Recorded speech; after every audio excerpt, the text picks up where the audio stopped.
Hi friends, in this video we will be discussing about redundant array of independent disks.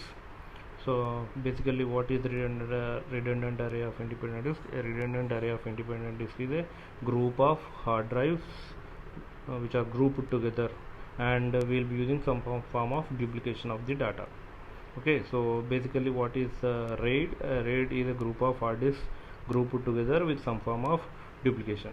So why we need this duplication?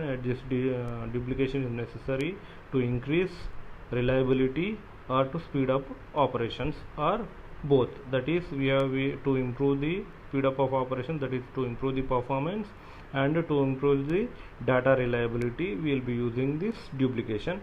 And this duplication is done in some form in a group of hard drives, which is called as redundant array of independent disks. So when we are using RAID, then there is a concept called as mean time to failure, that is MTTF. That is, in a group of disks there is greater likelihood that one of them will go bad at any given time. So if we increase the number of disks in a system, that decreases mean time to failure. That is, mean time to failure is the time taken by any disk to get failed. So if we increase number of disks in a system, then the mean time to failure will decreases. So that is what you have to know about mean time to failure, and what is the connection between RAID and mean time to failure. Okay, so when we are talking about duplication, we have to talk about two concepts. One is disk mirroring and another one is striping. So first let us talk about disk mirroring. So disk mirroring, the concept is that two or more disks will have identical data on it. That is, the one disk will be actually the content of one disk will be copied into more than one disk in the system. That is, more than two disks will be having identical data in it. Okay, that is what called as disk mirroring. Okay, and what is the benefit of mirroring? So the benefit of mirroring is that read operations can be satisfied from any available copy. That is, if we are supposing that there are two disks with the same identical data, even one disk fails, we can get data from the other disk. Okay, so and another benefit is multiple disks can reading different data box simultaneously in parallel. That is, parallel operations can also be performed. Supposing that some process is reading data from disk 1 for some data, and process 2 can read some other data from the same area for some other process. So this is what parallelism is. So we can achieve parallelism, and we can achieve read operations can be satisfied from available copy. Okay, so this is what the performance benefit of mirroring is. Next we will be talking of striping. So the basic idea of striping is that spreading data across multiple disks. So that is, we will be not keeping all the data in the same disk. We will be dividing the given data into chunks, and we will be distributing those chunks into different disks. That is what the concept of striping is. So whenever we are talking about striping, we have to deal with bit level striping and block level striping. So bit level striping is the concept where each bit will be spread across the multiple disks. So for example, there are 8 disks, and we in a byte we will be having 8 bits. So that is, a byte will be distributed among 8 disks. So that is what bit level striping. And the next one is block level striping. In block level striping, the multiple disks, that is, data will be spread on multiple disks block by block basis. Okay, so this is what striping is. So striping can be done in bit level and block level. So what is the concept of mirroring and striping is, mirroring provides reliability but it is expensive. That is, we have to use multiple disks, and striping improves performance but does not improve reliability. So this is what the important point to remember, that so mirroring provides reliability. That is, if we lose one data from one disk, we can get the data from the other mirrored disk. That is what reliability is. Striping improves performance but does not improve reliability. That is, in striping we will be distributing our data into multiple disks. If one of the disks fails, then we will be losing the data from the disk, so reliability is lost. So this is what mirroring and striping is. So now there are number of combinations of mirroring and striping whenever we are using RAID, and those are called as RAID levels. Those are called as RAID levels. So let us see RAID levels one by one. So if we say RAID level 0, you can see RAID level 0, it is called as non-redundant striping. That is, RAID level 0 will be using only striping, and striping will be done in block level.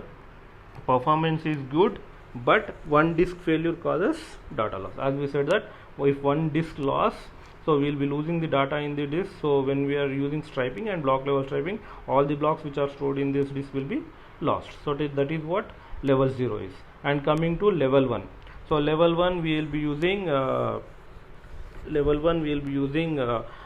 what is called as mirrored disks. Here we will be using mirrored disk. That is, supposing that there are 4 disks, there are 4 copies of those disks. So now whenever we are using level 1, there is no data loss. Okay, there is no data loss. If we lose one disk, we can get the copy from here. Okay, so it provides good read performance, but the writing is multiple. That is, if we want to write something here, first we have to write it, and the copy has to write to this disk. That is, writing is reasonable. Okay, so that is level 1. Coming to level 2, so level 2 will be using the concept of error correcting codes. That is, it will be using parity bits for error correction. So whenever one disk fails, the remaining bits and associated error correcting codes can be used to recover our data. That is, so we will be having data in this disk and the error correcting codes in this disk. So if one of the disks fails, we will be using remaining data and the error correcting codes, and we will be gaining the loss data. Okay, but this level is not popular, no, not mainly majorly used. Coming to RAID 3, that is level 3. So level 3 is also called as bit interleaved parity. Okay, so in this we will be using only one parity disk, only one parity disk. Okay, need to only one parity disk, and all the parity bits will be scored here. And you can see RAID 3 is rarely implemented, and the parities are stored in a dedicated disk. So this is RAID 3. And coming to RAID 4, RAID 4, it will be using block level interleaved parity. Okay, so it will be using block level striping, and it will be using parity also. One dedicated disk for parity, and it will be using block level striping. In RAID 3 we will be using bit level, and in RAID 4 level 4 we will be using block level. Okay, the benefits are that multiple blocks can be read independently,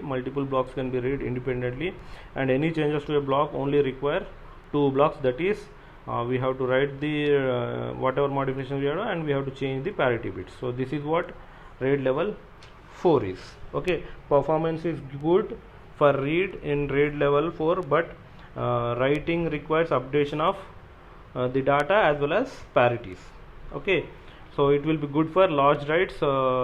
Frequent writes is the performance of frequent write is not good. Okay, so coming to RAID level 5.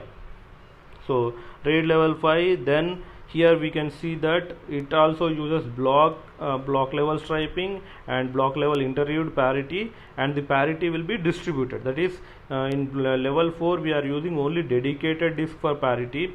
So supposing that this parity disk has been failed, then we cannot recover the data. That is what the problem with level 4 is. Now to overcome that problem, we are going for RAID level 5, where parity will not be stored in a dedicated disk. The parity will be distributed among the disks. That is, we can overcome the problem of losing the parity disk. Okay, and this is the most common